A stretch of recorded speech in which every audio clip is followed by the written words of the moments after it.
If there's one universal truth about life, it's that things will hurt. We know that, right? Intellectually, we expect loss, disappointment. We know our goals won't always pan out. Right. But when you're actually in it, when you're facing that pain, the instinct is always the same. You reach for the nearest escape route. You want the fast forward button. And that is the absolute core paradox that all of our source material really gets into. Most of us, we try to skip the hard parts. Yeah. We try to speed past the pain, thinking we can just jump straight to the growth, to the lesson. But you can't. You can't skip the necessary emotional work and still get to true resilience. We've gotten so good at resisting discomfort, at buffering our reality. And it feels like the resistance itself has become the main challenge we face. It has. So this deep dive today is all about realizing that acceptance, which I think gets mistaken for weakness or defeat, All the time. is actually the single most powerful tool for unlocking growth and building a truly unstoppable mindset. Okay, let's unpack this. Do it. Starting with that critical distinction, the difference between acceptance and just resigning yourself to something. Yes. That's the absolute first step. We have to get this right. Acceptance is not resignation.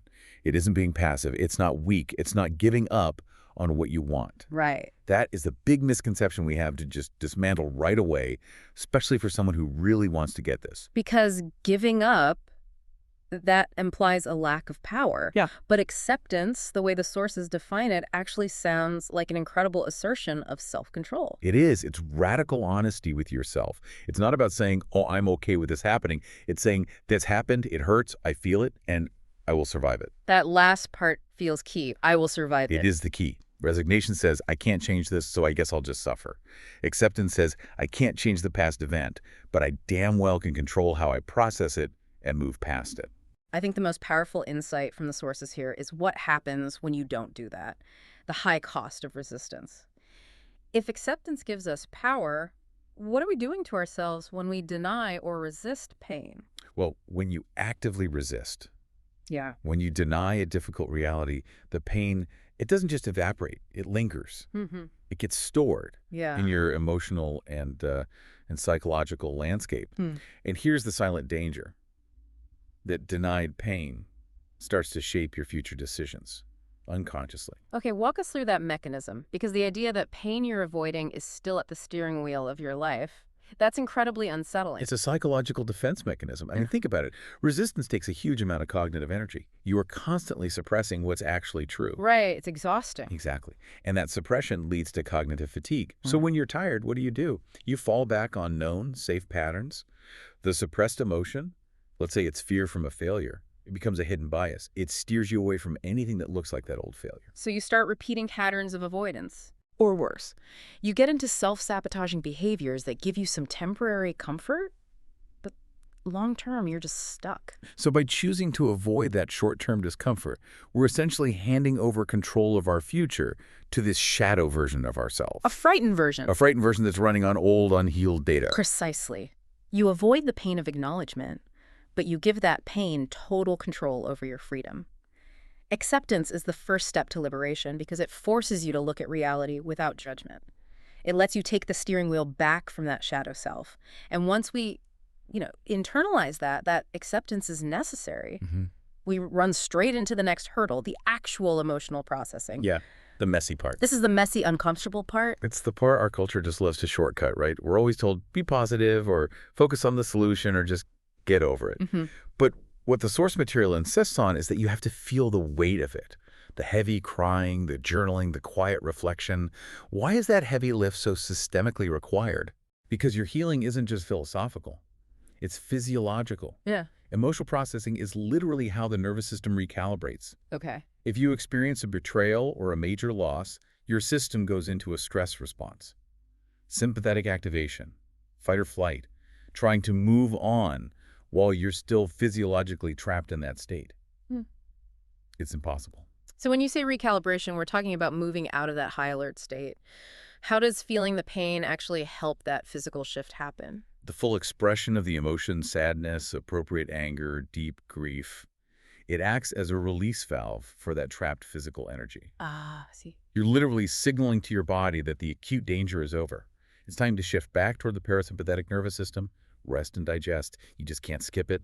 Trying to shortcut growth by intellectually skipping the pain ignores the biological mandate for healing. That brings up a really critical point, though, that someone listening needs to understand. What's the difference between this necessary processing and just destructive rumination?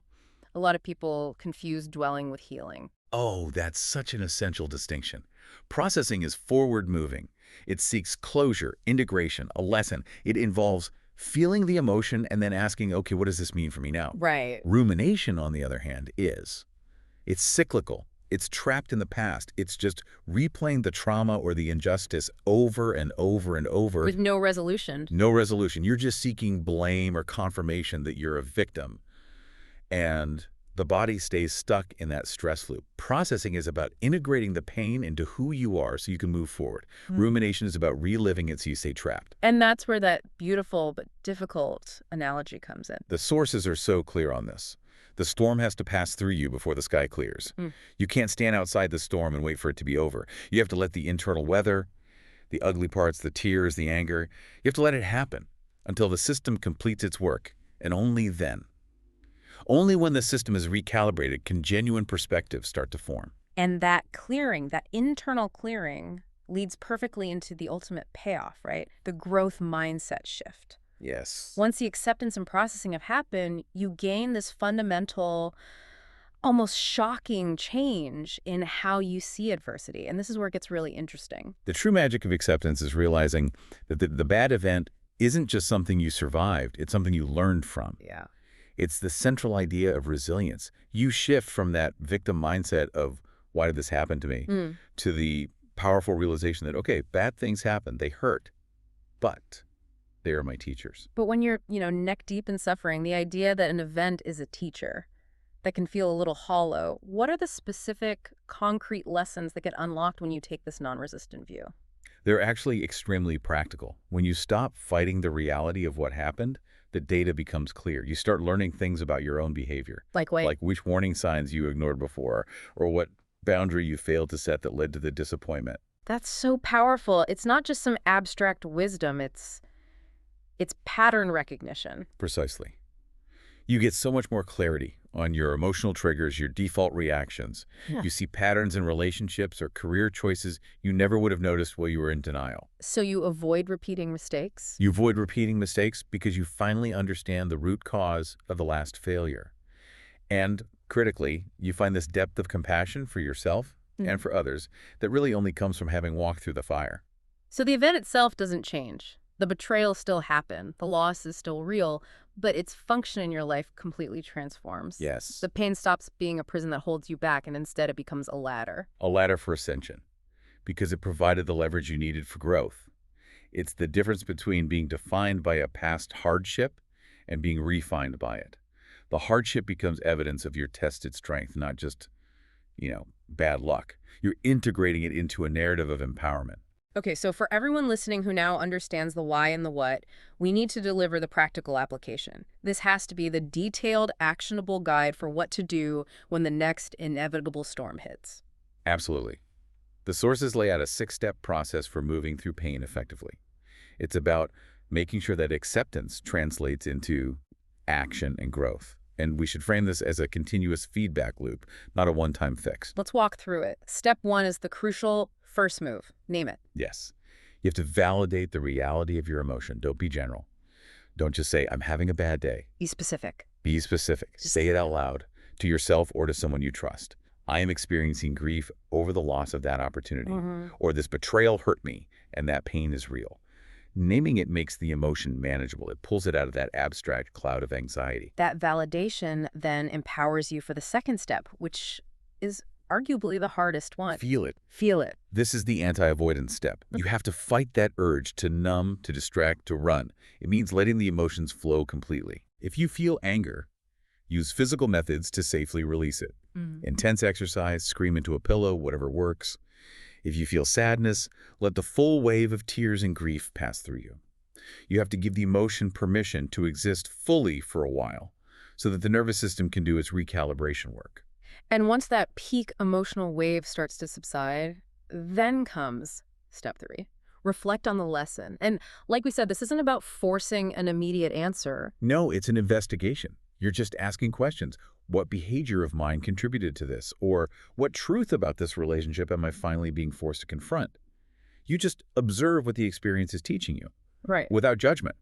Maybe the lesson is just that you need a better support system. And that observation, that naturally leads to step 4, which is the bridge from inside to outside, from realization to action. Adjust your actions. Right. This is where the insight becomes functional. Right. You take the lesson you learned, let's say you realize you overextended yourself, and you actively use it to set a new boundary right away. Or if you recognized a pattern of seeking approval, the adjustment is actively making one decision based solely on your own values. You break the old loop. This is how the growth becomes concrete. And then we get to step 5, which is maybe the most conceptually challenging one. Release attachment to outcomes. It's the peak of acceptance, really. It means letting go of the fantasy of how things should have gone. The should-haves, could-haves. All of them. The might-have-beens.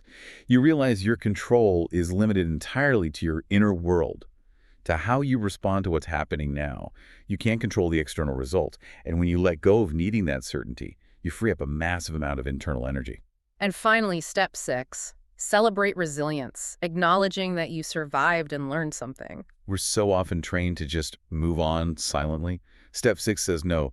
You have to recognize that act of survival and learning as evidence that you've leveled up. You have new internal resources now. Yeah. You have permanent growth. Make a conscious note of the strength you gained. So to really synthesize this entire path we've mapped out, let's just go back to the ultimate choice. It's between resistance